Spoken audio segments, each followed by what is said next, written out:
Assalamualaikum warahmatullahi wabarakatuh. Bagaimana kabarnya teman-teman? Ya, ketemu lagi. Kali ini kita akan membahas beberapa materi dalam pengayaan agama Islam. Jadi nanti ada beberapa materi yang harus kita sampaikan. Oke, tolong disimak baik-baik. Ya, yang pertama adalah surat Al-Fatihah. Surat Al-Fatihah ini berarti pembuka. Fatihah ini termasuk rukun daripada rukun salat. Makanya teman-teman ini surat Al-Fatihah ini bacanya harus benar dan harus hafal. Jadi ada beberapa surat dalam Al-Quran yang nanti akan kita bahas dan juga teman-teman minimal harus hafal ayat beserta artinya. Nah, ini yang pertama salah satunya adalah suratul Fatihah. Bismillahirrahmanirrahim. Dengan menyebut nama Allah yang Maha Pemurah lagi Maha Penyayang. Alhamdulillahirrabbilalamin. Segala puji bagi Allah Tuhan semesta alam. Ar-Rahmanir-Rahim, yang Maha Pemurah lagi Maha Penyayang. Maliki Yaumiddin, yang menguasai hari pembalasan. Iyyaka na'budu wa iyyaka nasta'in. Hanya kepadamu lah kami menyembah dan hanya kepadamu lah kami mohon pertolongan. Ihdinas siratal mustaqim. Tunjukilah kami jalan yang lurus. Siratal ladzina an'amta 'alaihim ghairil maghdubi 'alaihim waladdallin. Itu jalan orang-orang yang telah Engkau beri nikmat pada mereka, bukan jalan yang Kau murkai dan bukan pula jalan mereka yang sesat. Nah, berikutnya ini ada surat Al-Fil. Kemarin juga sudah kita bahas. Surat Al-Fil ini jumlahnya 5 ayat, golongannya surat Makkiyah. Ini menceritakan tentang kisah daripada kisah kelahiran Nabi Muhammad. Ya. Bismillahirrahmanirrahim. Alam tara kaifa fa'ala rabbuka bi ashabil fil? Apakah kamu tidak memperhatikan bagaimana Tuhanmu telah bertindak terhadap tentara bergajah? Alam yaj'al kaidahu fi tadlil? Bukankah Dia telah menjadikan tipu daya mereka untuk menghancurkan Ka'bah itu sia-sia? Wa arsala 'alaihim tayran ababil, dan Dia mengirimkan kepada mereka burung yang berbondong-bondong. Tarmihim bihijaratin min sijil, yang melempari mereka dengan batu berasal dari tanah yang terbakar. Faja'alahum ka'asfim ma'kul, lalu Dia menjadikan mereka seperti daun-daun yang dimakan ulat. Berikutnya ini ada surat Al-Ma'un.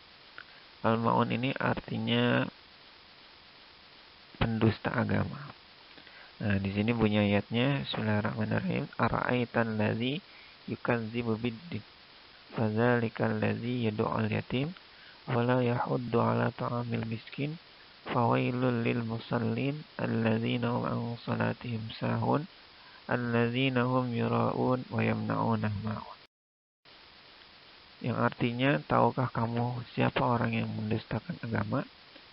Itulah orang yang menghardik anak yatim dan tidak mengajak memberi makan orang miskin.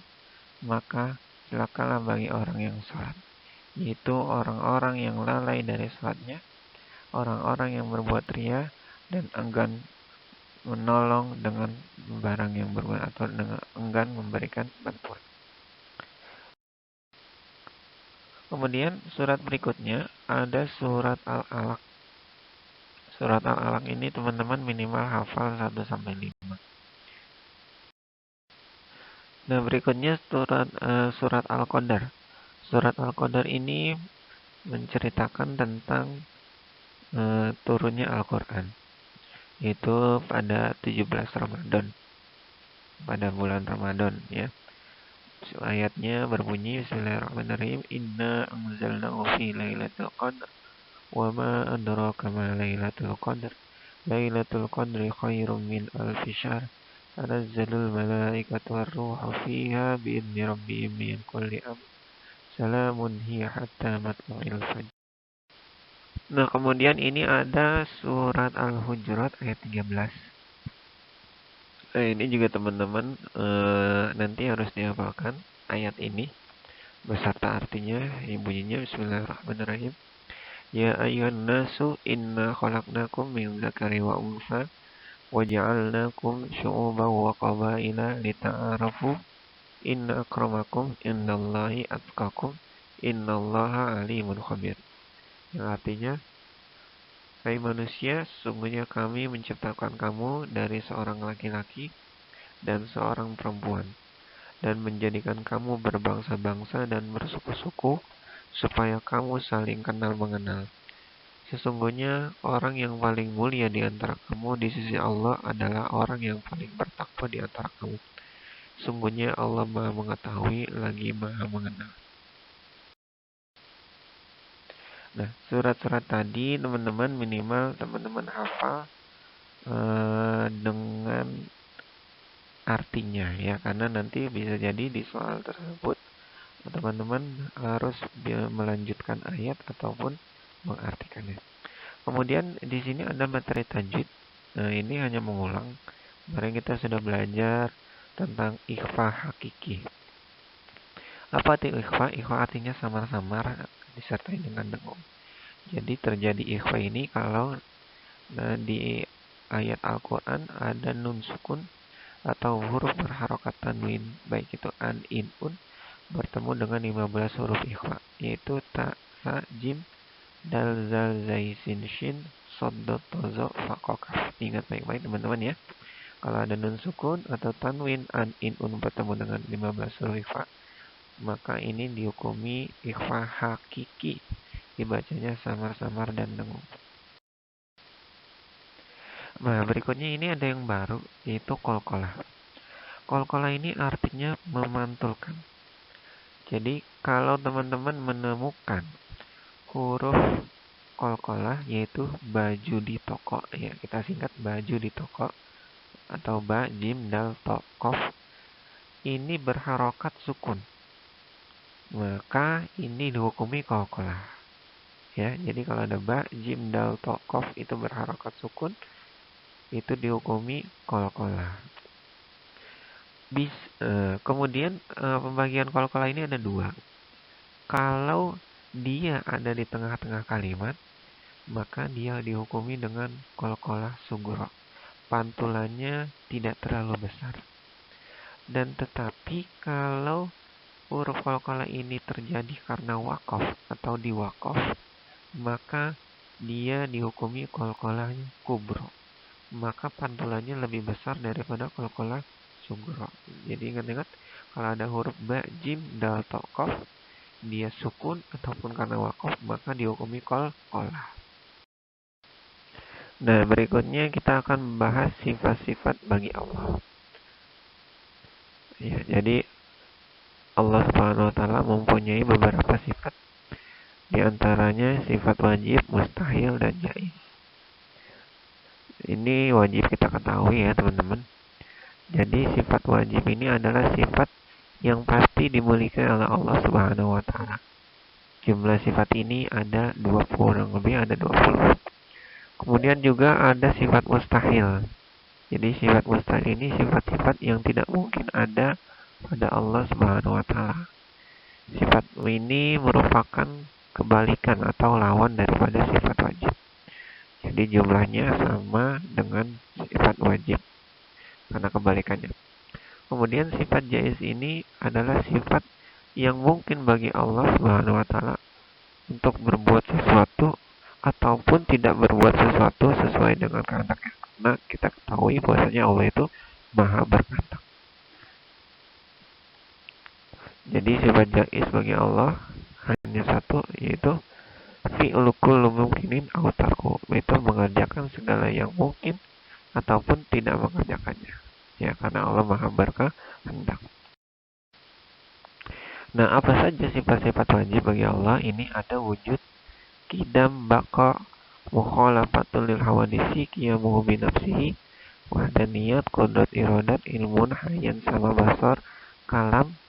Wujud artinya ada, qidam terdahulu, baqa artinya kekal, mukhalafatul lil hawadis artinya berbeda dengan makhluk, qiyamuhu bi nafsihi berdiri sendiri, wahdaniyat esa atas satu, kudrah kuasa, irada berkehendak, ilmun mengetahui, hayah hidup, sama mendengar, basar melihat, kalam berbicara.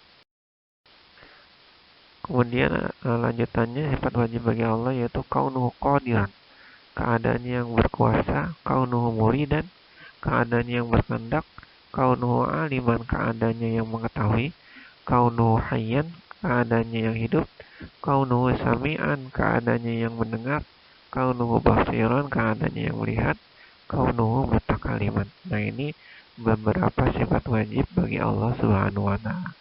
Ya, teman-teman minimal harus hafal.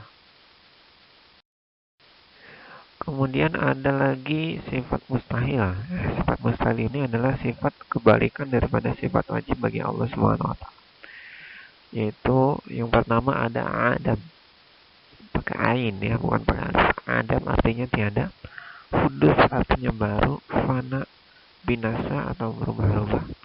Mumasalatul hawadis menyerupai sesuatu. Qiyamuhu bi ghairihi, berdirinya dengan sesuatu yang lain. Ta'addad atau ta'addud, lebih dari satu atau berbilang. Kemudian ajazun, lemah. Kemudian karohah, tidak berkemauan atau terpaksa. Jahlun, bodoh. Al-maut, mati. Kemudian as-sammam, yaitu tuli. Al-umyu, buta. Kemudian al-bukmu, bisu. Kemudian sifat mustahil berikutnya kaunuhu ajizan, keadaan yang lemah. Kaunuhu makruhan, keadaannya yang tidak menentukan atau terpaksa. Kaunuhu jahilan, keadaannya yang bodoh. Kaunuhu mayitan, keadaannya yang mati. Kaunuhu asam, keadaannya yang tuli. Kaunuhu a'ma, keadaannya yang buta. Kaunuhu abkam, keadaannya yang bisu. Nah, ini sifat mustahil bagi Allah. Jadi sifat-sifat ini tidak mungkin ada pada Allah Subhanahu wa taala. Oke, berikutnya kita akan bahas tentang tugas daripada malaikat. Jadi malaikat-malaikat Allah ini mempunyai beberapa tugas dan ada beberapa malaikat yang wajib kita ketahui. Iman kepada malaikat termasuk rukun iman. Ya. Nah, malaikat sama saja yang wajib kita ketahui masalah tugasnya. Ini ada Jibril, yaitu tugasnya menyampaikan wahyu. Mikail menurunkan rizki. Israfil meniup sangkakala. Izrail mengambil nyawa. Munkar Nakir menyoal atau menanya dalam kubur. Raqib mencatat amal baik. Atid mencatat amal buruk. Ridwan menjaga pintu surga. Malik menjaga pintu neraka. Nah, ini tugas malaikat. Nah, teman-teman juga harus hafalkan tugas malaikat yang wajib kita ketahui. Berikutnya, setelah iman kepada malaikat, kita juga iman kepada para nabi dan rasul. Nah, dari 25 nabi yang wajib ketahui, ternyata ada 5 nabi yang mendapatkan gelar khusus, yaitu namanya gelar ulul azmi. Apa itu ulul azmi? Ulul azmi, ulu artinya yang memiliki, azm itu keteguhan hati.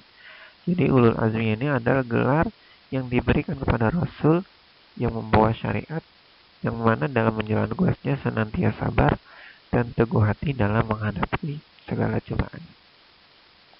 Yang pertama itu ada Nabi Nuh alaihissalam, kemudian Nabi Ibrahim alaihissalam, kemudian Nabi Musa alaihissalam, kemudian Nabi Isa alaihissalam, dan terakhir Nabi Muhammad sallallahu alaihi wasallam.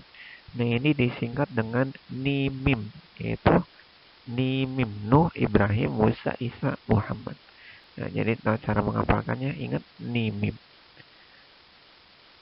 Untuk kisahnya nanti teman-teman bisa baca lagi di buku ataupun lihat di internet.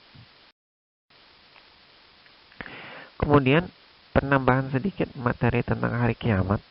Kemarin kita sudah bahas beberapa nama hari lain daripada hari kiamat.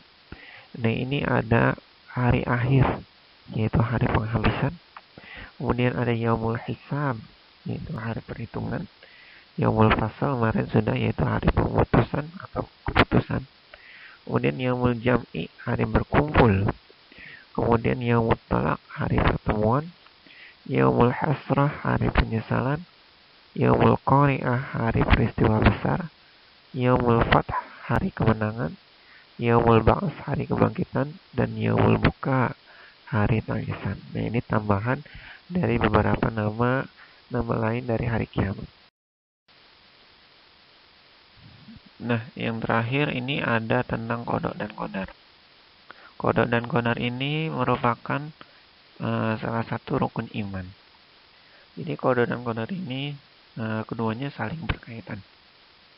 Apa itu kodok? Kodok itu adalah ketetapan atau hukum atau kehendak Allah yang sudah ada sejak zaman azali, yaitu sesuai dengan irodahnya Allah Subhanahu wa Ta'ala. Sedangkan kodar ini ada perwujudan daripada kodar Allah. Nah, jadi keduanya saling berkaitan. Nah, contoh daripada kodar yaitu misalnya Allah menetapkan matahari terbit di pagi hari, ataupun Allah menetapkan manusia itu bisa berjenis kelamin laki-laki ataupun berjenis kelamin perempuan dan lain sebagainya. Kemudian untuk qadar ini ada dua bagian, yaitu ada yang disebut dengan takdir mubram, kemudian ada yang disebut dengan takdir mu'allaq. Apa itu takdir mubram? Takdir mubram ini adalah perwujudan daripada ketetapan Allah, tetapi perwujudan ini tidak bisa dirubah. Ya, jadi ada takdir yang nggak bisa dirubah. Nah, ini yang disebut dengan takdir mubram. Nah, seperti contohnya ada makhluk yang lahir dengan kelamin laki-laki ataupun perempuan. Kemudian yang berikutnya ada takdir mu'allaq. Takdir mu'allaq ini adalah perwujudan daripada kodonya Allah Subhanahu wa Ta'ala. Tapi ini masih bisa dirubah. Dengan cara apa? Dengan cara berusaha atau ikhtiar dan juga berdoa. Makanya ada istilah ayo ikhtiar atau doa-doa. Nah, jadi ini disebut dengan takdir mu'allaq. Contohnya orang yang bodoh bisa menjadi pintar kalau dia mau berusaha belajar. Ataupun orang yang miskin dia bisa jadi kaya kalau dia mau berusaha dan juga berdoa. Nah, ini saja yang bisa saya sampaikan. Semoga teman-teman ini bisa menambah atau memperkaya materi tentang agama Islam yang akan diujikan nanti. Kurang lebihnya mohon maaf. Assalamualaikum warahmatullahi wabarakatuh.